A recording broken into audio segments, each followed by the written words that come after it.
नागपूरच्या कपिलनगर पोलीस ठाण्याच्या हद्दीत अल्पवयीन मुलीवर लैंगिक अत्याचाराची गंभीर घटना उघडकीस आली आहे। पीडिता गर्भवती असल्याचे समोर आल्यानंतर पोलिसांनी परिचित 19 वर्षीय आरोपीला अटक केली असून पोस्को कायद्यासह विविध कलमांखाली गुन्हा दाखल करण्यात आला आहे। नागपूरच्या कपिलनगर पोलीस ठाण्याच्या हद्दीत राहणाऱ्या अल्पवयीन मुलीवरील लैंगिक अत्याचाराची घटना समोर आली आहे। पोलिसांनी दिलेल्या माहितीनुसार 18 जून रोजी दुपारी फिर्यादी घरी नसताना त्यांचा परिचित सूरज गौतम मडके हा पीडितेच्या घरी गेला। अल्पवयीन असल्याचा गैरफायदा घेत त्याने जबरदस्तीने शारीरिक संबंध प्रस्थापित केल्याचा आरोप आहे। तसेच हा प्रकार कोणाला सांगितल्यास जीवे मारण्याची धमकीही आरोपीने दिल्याचे तक्रारीत नमूद करण्यात आले आहे। दरम्यान पीडितेला उपचारासाठी मेयो रुग्णालयात नेल्यानंतर ती गर्भवती असल्याचे निष्पन्न झालेत। त्यानंतर पीडितेने संपूर्ण प्रकार आपल्या पालकांना सांगितला।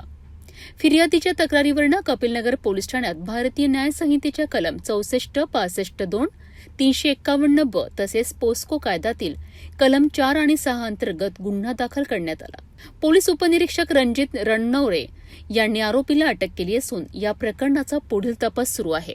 फिर्यादी जी की पीडित महिलेची आई आहे, त्यांच्या तक्रारीने पोलीस ठाणे कपिलनगर येथे कलम 64, 65, 2, 351, BNS सह कलम पोक्सो 4 आणि 6 या अन्वये पोलीस ठाणे येथे गुन्हा दाखल करण्यात आला।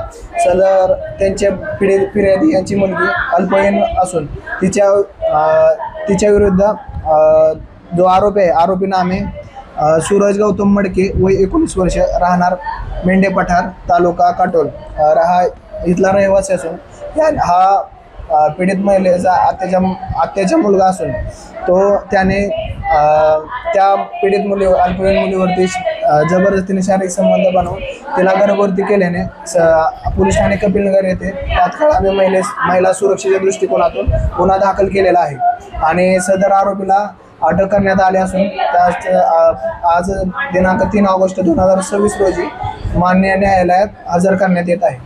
या प्रकरणात आरोपीला अटक करण्यात आली असून पोलिसांकडून पुढील तपास सुरू आहे। तपासानंतर या प्रकरणातील अधिक माहिती समोर येण्याची शक्यता आहे।